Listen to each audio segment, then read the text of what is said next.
Hey y'all, it's your math teacher, Mr. Boyden, back at it again today, and today is your lucky day because today we're going to be learning what a logarithm is. So let's get to it. We have recently studied things that look really similar to this, y equals a to the x. And if you remember, that's called an exponential function. They name it out like that on purpose, so it has a little x up here, and that's an exponent. What we've done recently is we've looked at things like this. Okay, geometric sequences and series, okay, where the pattern is that we're multiplying by that common ratio again and again. Well, an exponential function does the same thing.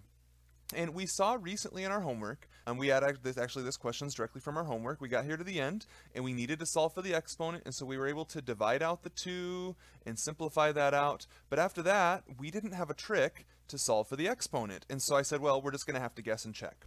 Now that worked okay on the homework, in particular because the answer was a whole number. But sometimes it's not, and if we have to guess and check, that's not a very efficient way of doing things. So what are we learning today? Yeah, it's called logarithms, but essentially what it is, it's an algebraic trick for finding exponents. Or solving for exponents would be a better way to put it. Okay, and so exponents, spelling, very good. So what we've seen in the past are things like this, like 2x plus 7 equals 15. And so you have algebraic tools that you can use to solve this. You could subtract 7 on both sides, and you could divide by 2. So you know how to deal with that. Today what we're learning is an algebraic trick to solve for that guy. So let's see how to do it. Okay, here's what they look like. Okay, and so over here we have an exponential form. So I'm going to make a little note. That's the exponential form, which we saw in the very beginning, and this is what we call the logarithmic form. Now, right here we say these two things are equivalent, and what I mean by that, it's the same thing, like 3x equals 9 is equivalent to x equals 3. Okay, they're just different. One's simplified down. They're the same thing. Now, it's not that there's one that's more simple here. They're just different forms. One's exponential form, one's logarithmic form. However, we're going to see later in this video that by switching from one to the other, there's some cool things that we can do. So one thing that's really hard for people is recognizing how to switch these forms, especially when they don't have this written down right in front of them as a guide. So there was a little phrase that one of my dear friends and teachers shared with me that made this click for me. He said, the base is still going to be the base. Okay, let's see. So right here, y equals a to the x. The base is a. The base is still going to be the base. The other two things are just going to switch place, that's all. So the x, it's going to go across over there, and the y is going to go across over there. Now, what's with this log business? Well, that's just telling us we've switched to a logarithmic form. So we've moved from an exponential to a logarithmic form, and we don't know yet why that's important, but we're going to see that here in just a minute, okay? So that's a little trick for you. Another way that I think about it, and this actually has helped me to do these even faster in my head, is I just remember, hey, yes, the base is still going to be the base, and yeah, they're switching place. One way to think about it though, right now a is dancing with the x, and so a is just going to switch dance partners. That's all it is. So a, instead of dancing with the x, a is now going to dance with the y. And so there we go. Now the other thing that I need to point out here, there's a really common mistake that a lot of students make when this is brand new. Okay, they may not realize that that a is a subscript. So we write it down actually a little lower here. So it's actually below, like if you had that line like we did in elementary school, it's like down in that line. So log base a is what we say of y, and y is on that normal level. Okay, so this is the correct way to write it. Some people I see, they will write it like this. They'll say log a y. Now you see how that says log a to the y power? That's very different. This is not a to the y power. This is like, hey, it's log of y, and oh, by the way, the base is a. Again, we say that log base a of y. So I'm going to cross that one out so it's not misconstrued as correct. Okay, so with that, let's go down and try to make meaning out of this. Log base 2 of 8. What on earth does that mean? So here's what we can do. We can put it in a form that matches what we just learned. Like this. We'll put the little x in front of x equals log base 2 of 8. So referring to what we just saw a moment ago, we're in the logarithmic form, which means we're actually going to switch up to the exponential form. Now what will that look like? Okay, the base is still the base. The others switch place. So the 8's going to come over here. And the x is going to come over to here, and now we're in an exponential form, so that'd be 2 to the x power.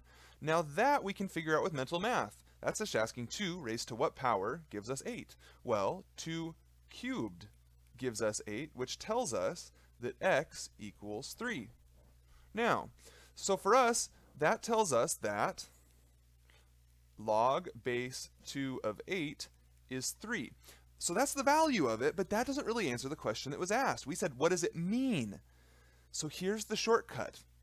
We need to learn that what this says is exactly this, but we can even do it in words rather than in symbols. We can say, all it's asking is 2 raised to what power produces 8? Right here, 2 raised to what power produces 8? So that's all it is. Hey, let's look at another one. Guys, this would be a really good one for you to try. What if I said log base 3 of 9? What does that say? That says 3 raised to what power gives us 9? Well, 3 raised to the second power gives us 9, so that's 2. So now we can do basic logarithms in our head without even going through the steps. We are going to get good at switching from exponential to log form and log to exponential form because we will not always be able to do them in our head. But when we can, that's kind of neat. We didn't know how to do that when the video started, and now we do. Pretty cool. Let's practice a little bit with these. We're going to change the form. Now, my suggestion is as soon as you feel like you can, pause the video and try them on yourself, try them on your own, and then hit play and see how you did. Okay, so first thing I'm going to note, this is in an exponential form, so we're going to switch to log. This has an exponent, that's an exponential form. This says log in it, so that's in a log form, and this one says log in it, so that's in a log form. We'll be switching to exponential. Here we go. The base is still the base.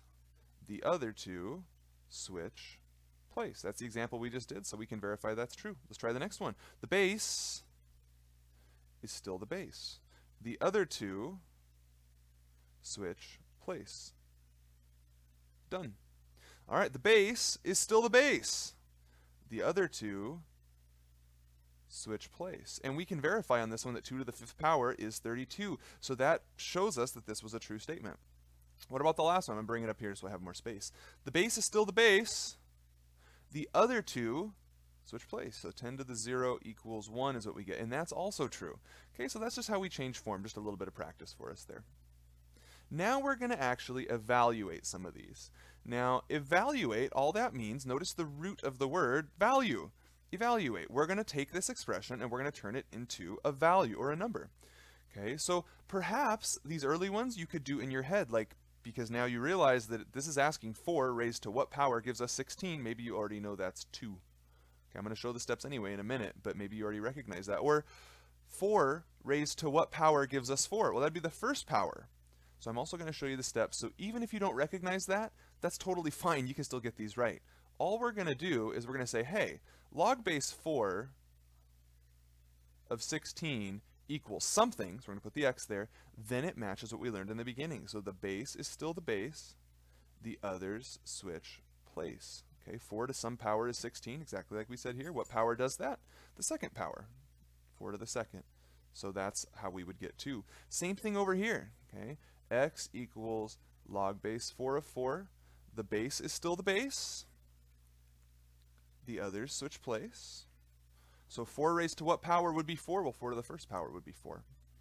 Okay, what about these next two? Okay, on these, there's a notable difference. Yes, there's a fraction here, but there's another difference as well. Okay, there is not a base that's given. So we'll need to add this into the notes. So if there's no base, or if no base is given,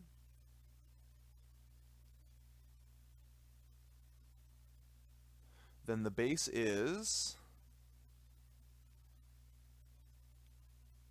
10. Okay, and the reason we do that, we have a base 10 number system. And so, believe it or not, I think it was John Napier, when he first started writing these logarithms down, said, hey, I want this to be as easy as possible, so if it's a 10, that's assumed. We don't even have to write it. We have a base 10 number system. Okay, so what we would probably want to do here then is, since we're just new learning this, we probably want to actually write in the 10. So base 10, base 10. And then we can use those tricks we had. Let's do the one on the right. It looks a little easier, so maybe we'll start there. So this now says, base is the base. I'm going to put a little equals x right there so we can keep track of stuff. Okay, the base is the base. The others switch place. 10 to the x power equals 1,000. So what exponent of 10 would make it 1,000? That'd be 10 times 10 times 10, so x is 3. Okay, so we've evaluated that. What about this one? The base is the base. I'll put my little equals x right here to keep track of it. The base is still the base. The others switch place. All right, now this one gets kind of fun. We have to remember what kind of an exponent will produce a fraction. So notice this 10 was right here, and then it jumped down into the denominator. The thing that does that, or the thing that flips a fraction, is a negative exponent. So in this case, that's the negative first power. So -1 is our answer to that one. What about these last two? Some people get intimidated by these because they look at this and say, oh, there's no numbers, it's all letters. Totally fine. It's going to work out just fine. So let's put a little equals x here and a little equals x here. This would be an awesome place for you to pause the video and try it, because I bet you'll be more successful at this than you think. Okay, here's how they go. The base is still the base. The others switch place, and y'all, you can draw the arrows if you want. You don't have to draw the arrows, but you totally can. So the others switch place. The x is coming down to here. The a is coming down to here.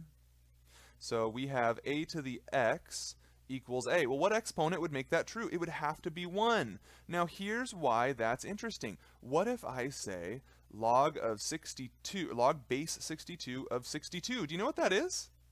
Okay, well right here it says anytime the base and the number in our log function match, then automatically it's going to be 1. So yeah, we know that's 1. Absolutely. Okay, what about over here? The base is still the base. The others switch place. Now notice the other here is a cubed. It includes an exponent. So that would be, we have our a cubed. So if a cubed equals a to the x, what must x be? Well, x must be 3. So what does that allow us to do? That allows us to answer questions like, what is log base 17 of 17 to the 23rd power? Oh my goodness. Now, people get very intimidated by stuff that looks like this. They get very concerned. Okay, but just keep in mind what this says is if we know that our base and our number right here match, which, hey, they do, they're both 17ths. If they match, then our answer will just be the exponent. So what's the answer to this one? It's just 23. These things essentially cancel out. Okay, so 23 is our value on that one. All right, y'all, this is your introduction to logarithms. I hope you've enjoyed the video, and we'll see you next time.